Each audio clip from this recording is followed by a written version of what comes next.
Good evening, everyone. So before we say action and start recording, I wanted to let you guys know that it's being recorded so that we can post it later in case anyone wants to reference it, or anyone that couldn't be here tonight wants to see the presentation. So we're going to hold questions until the end after the recording has stopped, okay? Yeah, so none of you guys are in the recording unless you want your to be. So it's just us because we want to, respect your privacy, but also be able to share with somebody if you say, well, two things. Wait, what did she say? You can go back and look at it. Or if you want to refer somebody to the information. I thought that might be helpful. All right? Okay, great. Thank you. So I'm Yubilin Baltar. I'm the chairperson for our special education programs in grades 5 through 8. With me is Mrs. Maureen Maloney, who is our assistant to the superintendent for pupil personnel services. And right outside the door, walking in, I'm sure at any second, is Mr. Brian Norton, who is our chairperson for special education at the high school. Okay, great. So I'll let Maureen get us started. Do you want the mic? Yeah, sure. So welcome, everybody. I think the most important thing to really frame everything you're going to hear tonight is something that over the last, 14 years here in the district in a different role and now in this role, is something that I say to everybody as they're embarking on planning with and for their child or their children, which is life is about knowing the questions to ask. And so the goal for tonight and the goal for next week and then the goal for our presentation in December for the Board of Education is to help give you the information, the general information that you need to be able to work with us to plan for your children. Because there's a lot, and we want to make sure, so this is not on my script, but I personally don't want anyone to ever have what I will call a woulda, coulda, shoulda moment. So that's why it's so important for us to make sure that you're aware of the resources and that you, and most importantly, your children are our customers. So I wrote all this beautiful stuff, which I just didn't say, but it's really important. Dr. Baltar is going to talk about the middle school programs and the services. Mr. Norton is here to really address some of the questions that have arisen about high school and what those options are. And then because there are so many opportunities, seriously, both here and at the high school, we're going to take a little bit of time to talk to you about timelines. And again, the most important piece here is this is not the only conversation. This is the beginning of a series of conversations. There are going to be questions that you may have that really are something that you want to have with us individually. But again, as Dr. Baltar said, we'll answer general questions after, and then our doors literally are open. I hope you know that about me. It occurs to me at this point in time that I did not put my telephone number up here, but I will follow up with Allison so she shares that with everybody, so you all know where and how to get in touch with me. So with that being said, Dr. Baltar. So I wanted to provide just a little bit of what special education is, our commitment, you know, from preschool level through high school and beyond, which is to make sure that, one, students are provided with the continuum of service, which, you know, and I'll show what middle school offers. Could be a related service to our self-contained classes, and that these opportunities are available with their non-disabled peers in a least restrictive environment as much as possible. When the department, the special education department, was restructured a few years ago, focus was on the transitional points. So we have Mrs. Gina Calisano, who is our preschool primary chairperson, so she's there to kind of move the students into kindergarten and, you know, for the primary grades. And then I pick them up in 5th grade. I chair the 5th grade annual reviews into middle school. And I'm probably getting ahead of myself. When they're ready to go to the high school, Mr. Norton and I collaborate on those annual reviews, you know, to get students ready for the next transition, and then he takes you through the transition beyond high school. But we typically invite them, and that first meeting, most of the students don't say much. They're there to listen, as you guys have sat through CSEs and know that it could be intimidating for a child to step into a room full of adults that are all talking about the student. But when they're ready, we do want them to participate and know that the plan is their plan. We went through our education already. The IEP is their plan, and when they get to the high school, they're also a member, an active member of the committee, and invited to their CSEs. So I mentioned the Success Lab that was designed for our 6th grade ICT students as an additional support class. Extra help is offered 3 times a week at Howitt, Monday, Wednesdays, and Thursdays. There are teachers, general education teachers, special education teachers for all subject areas. So while your student may not have the teacher they have for a subject area, there will be someone there. So I encourage you guys to have your child attend, even if it's just once a week. It just sets up a good routine as to having a place to go to receive support. In the past, we were able to offer morning extra help, and we are working towards that. It's just not available right now, but as soon as it is, we'll let you guys know. I didn't put it here, but also clubs are up and running. There's so many fun clubs going. Several of our special education teachers also run clubs. The Alert Buddies is probably our most popular one, but our 6th grade ELA ICT teacher, Mr. Rudaitis, started a film club, which is really cool. I saw them, they met today. So if there's an interest that your student has expressed, hopefully there's a club that they can join as well. But if there isn't, maybe we talk about starting one, finding the right staff member to help them with that. So again, talking about this bridge to high school, for those of you who are 8th grade now or will soon be, we offer in the 8th grade living environment and algebra, which are Regents level classes, meaning it ends in a Regents that the students are able to take in June, and they earn a high school credit,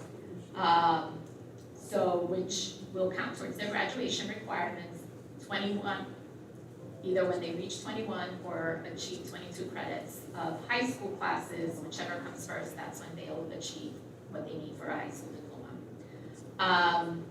I mentioned the student participation in our 8th grade annual reviews.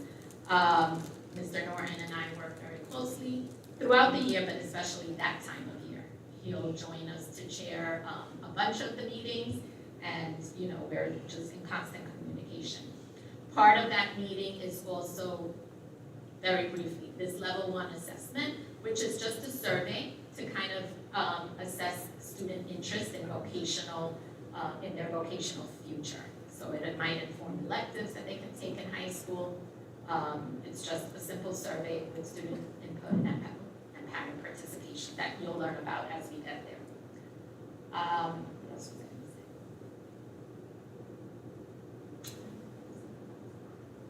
All right, and then I think I'm going to turn it over to Mr. Norton.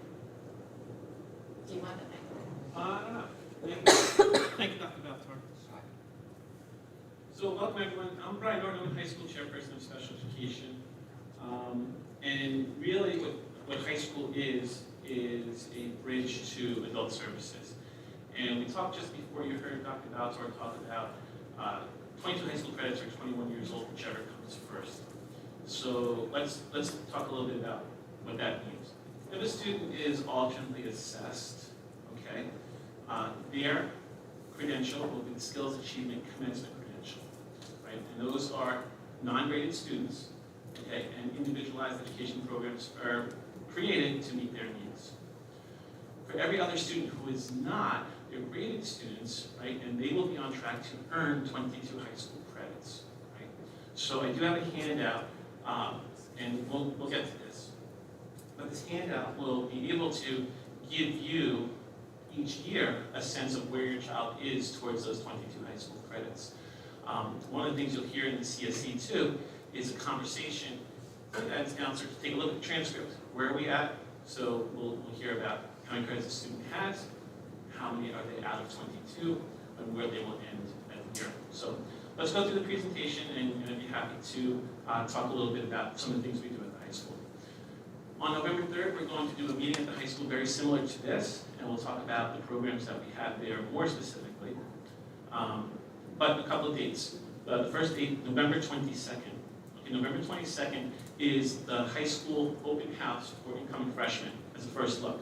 So in that meeting, we'll all come to the auditorium, right? Building administration, our directors will also talk about the programs at the high school, and then we have breakout sessions.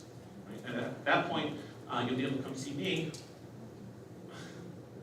I'm clicking it on my screen. I'm not clicking it here, so forgive me. And so you have the opportunity to ask me specific questions relative to programs, and typically I set up in the high school library. Okay. What we do in this bridge into high school, we have the same continuum of services that Dr. Baltar discussed before, right? So we have consultant teacher, resource room, ICT, special class. Special class models that we have in high school are 15-1, 12-on-1, as well as the 8-1-1. Right? So that's a continuum of services. And much of the work that I do is I coordinate with what we call the core directors, English, Math, Social Studies, and Science, and really try to figure out what's the best way to give our students with disabilities access to the general education curriculum. And we talk about support of our students in those classes. So again, we see they're 21 years old or 22, whichever comes first. So to know, you may have a graded student, right, who may need more than a traditional 4 years of high school. That's okay, because it's based on the individual, okay? Also right there, I do have a link that we have our transition plan, right? That's on our website, and we'll be sharing more, but it is there, and when we share out this presentation, you'll be able to click on that, go forward. This wonderful document is actually graduation requirements, okay? Now it looks intimidating, because it is intimidating, except when we break it down, okay? The 22 high school credits are 4 years of English, 4 years of social studies, 3 years of science, 3 years of math, right? And it goes down from there. Typically, students do take a year of language other than English. However, that requirement can be waived through a decision at the Committee on Special Education. So depending on the particular needs of the student at the CSE, we can have that conversation. No matter what, whether or not they take a language other than English or not, every student needs 22 high school credits in order to graduate. Okay, so typically what happens is the student will take another elective. Okay. Another interesting slide. What we need to see here, okay, is that high school diplomas are on the left. Students, all students, can earn global diploma, Regents diploma, advanced Regents diploma. Okay. Every one of those terms ended with diploma. It's a graduation credential. And there's different levels depending on the student's achievement, the sequences they take, and the classes they take. On the right-hand side, you see credentials. There's 2 credentials that we offer at Farmingdale High School. The first credential we alluded to before. If your student is a non-rated student in the New York State Alternate Assessment Protocol, when they leave, whether it be at 18 years old or 21 years old, would receive the Skills Achievement Commencement Credential, otherwise known as the SAC. And you'll see that on the term of the glossary term. Skills Achievement Commencement Credential. Students in the Alternate Assessment Protocol in the age 17 year, so when they're 17 years old, they do take a test, right? That is the alternate assessment, and that comes from New York State. It's a computer-based test, and it's based on what's called dynamic learning maps, okay? And we work specifically on the dynamic learning maps in our 811 program, okay? Down here on the bottom right is the Career Development and Occupational Studies credential. What that signifies is that a student has taken 2 full year CTE classes, which is 216 hours, and also have 54 work-based learning hours. Okay, so there's actual job experience that goes along with that. The CDOS is so important, right? Because every grade student can exit with that, right? It also can be a substitute for one of the assessments that goes along with the 22 high school credits. So you remember before Dr. Baltar talked about here in middle school, there's algebra, living environment. Well, those are classes that end in a Regents exam. Let's say a student is having difficulty passing one of those tests. That CDOS right there can be a substitute. So this CDOS credential, so not only is it job skills, right, it can help the assessment, and it can be a piece of the graduation puzzle. For students with disabilities, and we're not going to go into too deeply here, there's many safety nets, right, when it comes to not so much their credit, but their assessment credit. Okay. These are the CDOS learning standards. These standards are covered K through 12. So even though we're talking about CDOS for high school, 216, 54, all of these concepts are taught throughout K through 12. Okay? And again, how important that CDOS credential is so important. So what do we do at the high school to help students get skills for adulthood? Well, you see on the left-hand side, the instructional focus. So in our classes, many of our classes, we talk about daily living skills, self-determination, interpersonal skills, and employment skills, right? Where do we do it though? On the right-hand side, you'll see all the classes that we do offer those skills. And just so as we go through it, the enhanced life skills, so when you hear the word enhanced, that's our 12-on-1 program. transition from high school, that's our senior level, 12th grade program. Project Portfolio is a class that we're offering our freshmen this year. And in a big way, it's kind of like high school survival 101. And I was in the class today, and one of the students, he looked at me and goes, I love this class. I said, tell me why. He was like, because it helps. And when was the last time you heard him say, I love this class because it helps. So he was really, really into it. Enhanced Job, that's our in the community job program, that's our 1201 program. And our supported work, that's our job program for our 811 students. So they're also in the community, having job experiences. So last year, we had a career and technical fair. I want to thank Mrs. D'Amico, who was there last year, and Mrs. Lively, who also was there last year in March for the career fair that we put on. It was amazing. We had all sorts of vendors, for lack of a term, who were there that had different trades. One of the biggest audiences was the barbering school, right, and the commercial driver school, and it's something about the big trucks and the payloaders and that kind of thing. We're doing it again this year. It's going to be on March 23rd in the Commons of High School. But it was really very, very successful. And so those are the slides that we prepared. Turn it over to Ms. Maloney. So in a second, I'll ask you to turn it off, but not yet. One of the things I just wanted to say when we talk about all of these things like CDOS credential and things like that, I come back to how I started, right? So it's more than just amassing this many hours of this and this many hours of that. It's about how what our children are learning is aligned with their abilities, their interests, and their future.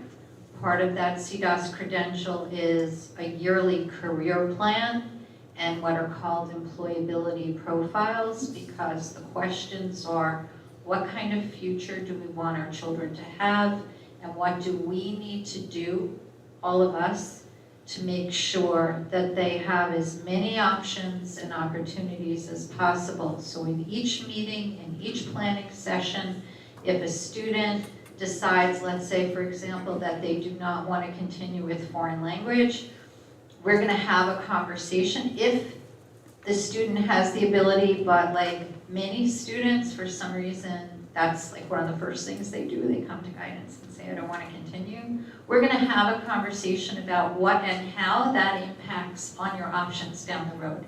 So everything that we do with you, and as I said at the beginning, this is the beginning of conversations, is designed for you to have the information you need, and that's why we're recording it, so that you can refresh your memory if you like, and then follow up with us.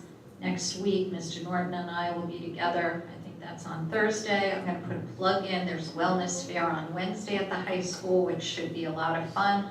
But we really want to learn and grow together with you to help support your children. So thank you, and you can turn that off, and now we'll answer questions.